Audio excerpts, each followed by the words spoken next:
All right, 2021 KPMG Women's PGA Champion, Nelly Korda, joins us now.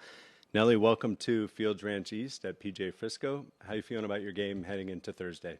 Yeah, had a week off at home coming into this week, so feel good. And it's going to be a test, especially if the winds pick up out here.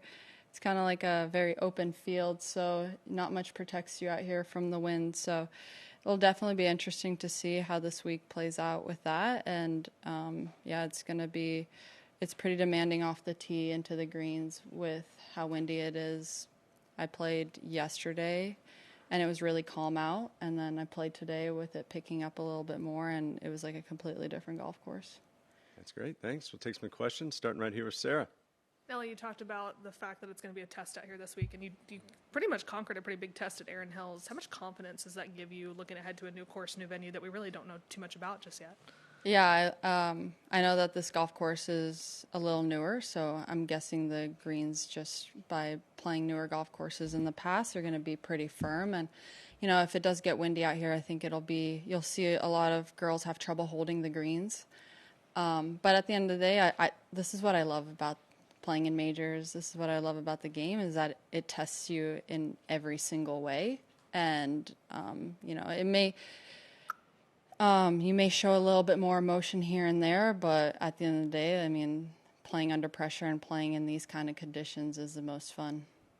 I think I saw yesterday in Jessica's story, Grayson looking at an airplane window. Are they coming this week? And they're here, yeah. How excited are you to have them watching? Yeah, I mean, I think it's going to be a little too hot for him, but just having them here at the house, chilling and seeing him, I mean, we don't live near each other. We live on opposite ends of Florida, but opposite coasts, but every single time I'm with him, just seeing how much of a personality he's developed, how fast he's becoming. I mean, I love spending time with them, and at the end of the day, Jess is one of my best friends, so having her out there here is also like a nice comfort blanket.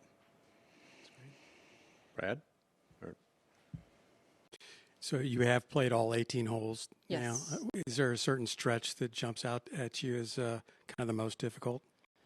I think it all plays pretty difficult depending on the wind. All the par fives are pretty much 3-shot holes for me. So just dialing in, the downwind holes are going to play probably the hardest, just because it's quite hard to hold the green, and if you do hit it a little bit short with that fluffy Bermuda, it kind of just stays.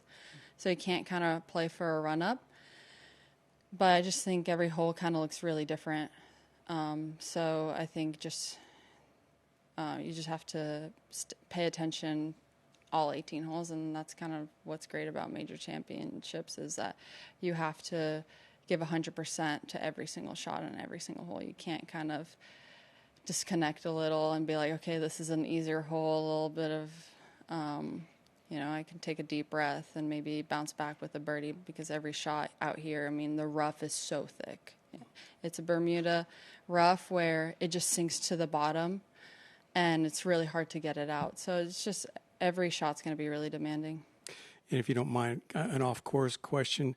There's a lot of buzz about your appearance on Happy Gilmore. Yeah. How much time did you spend filming that? It was just a day, and it was so much fun. Got to do it alongside Nancy Lopez, which was super fun, and to meet Adam Sandler and just be part of that whole experience, kind of stepping outside my comfort zone, was a lot of fun, and I'm super grateful I was part of it. Thanks. Alex?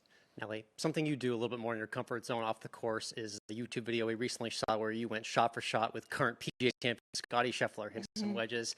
Those experiences like that when you're creating content, is that purely a release for you, or do you kind of get something competitively out of experiences like playing head-to-head with him? That content we actually shoot at the end of the year with TaylorMade. We have like a 2-day shoot with them where we create really fun videos. I get to see the guys that represent TaylorMade, and we all get to kind of spend time together, talk about our seasons, and at the end of the day, create fun content that maybe we normally wouldn't do for fans out there. So yeah, it's fun getting to do something with Tiger, getting to do something with Scotty. I mean, was a lot of fun. And what were your impressions of what Scotty was able to do at Quail Hollow? and how you can mimic some of that here this week. Yeah, I mean, he's just an incredible player, incredible human being, and how consistent he is week in, week out. I mean, that's something to look up to. Jill?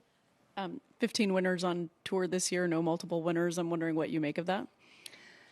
Yeah, I mean, it's golf. Every year is just so different. I mean, last year coming into this event, I think, I had 5 wins. And I think even Hannah Green had multiple wins under her belt too coming into this event. So it's just golf. I mean, you just kind of have to ride the wave, and the competition is getting better and better every year. And to win once, to win twice, I mean, it's really good. Wondering if you had any more interactions with Craig this week, and I know he's been working the range. What that's been like, if so?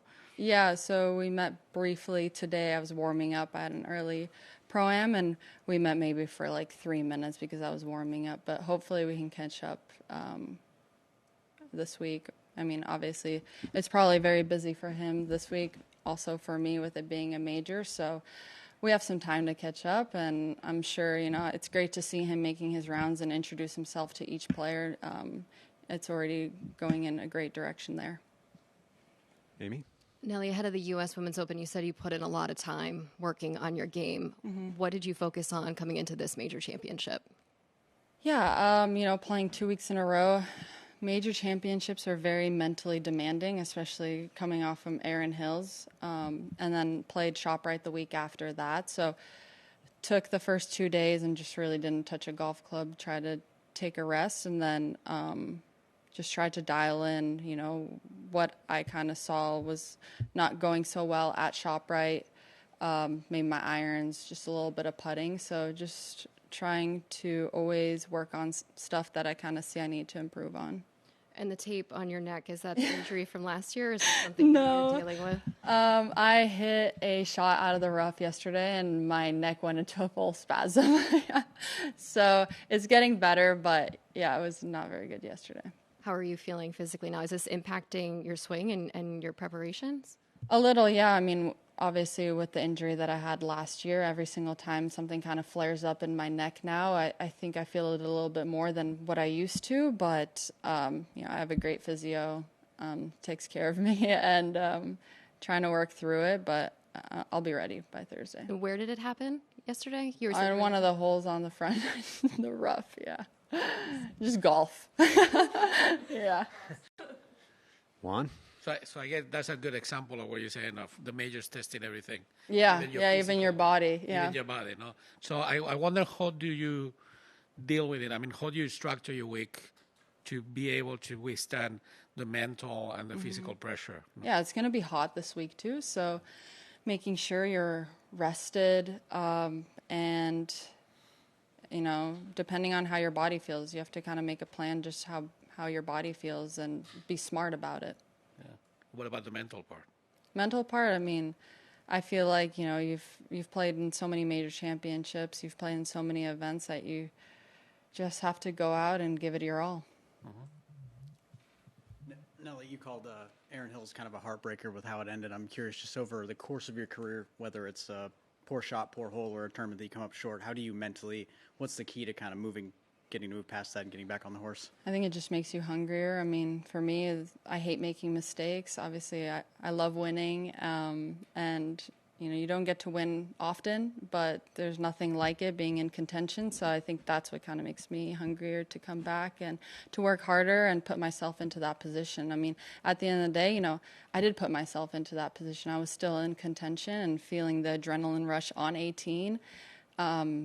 Trying to win a major championship, that's the reason why I play this game, and I love it so much. So you can look at it in a positive way, you can look at it in a negative way, but at the end of the day, I think, 3 weeks after, or 2 weeks, 3 weeks after, I can spin it in a positive way, and it's going to make me hopefully hungrier. And then there's been a lot of talk about Rory and getting the career Grand Slam and trying to find the next mountain to climb. As someone who's achieved a lot in this game and has checked off dreams, I'm sure, how did you find your ability to both enjoy achieving dreams but then find the next thing to climb? I think it's just by loving the game. by inspiring the next generation, seeing all the little girls. Like today, I had a girl come up to me and she gave me another Lego set. It was so cute, but I'm getting them every week now. I love it. It's saving me money. But I mean, moments like that, interactions like that, I mean, that fuels my love for the game, and then competing against the best players in the world. I think it all comes down to, like, if you internally want it, and that's a question you always have to ask yourself. Great. Oh, Sarah? Obviously, past champions dinners are always a fun time for you. Just can you speak to what happened last night and any stories that you had? I didn't go because of my neck. Yeah.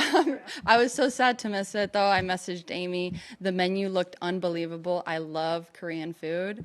So I was really jealous.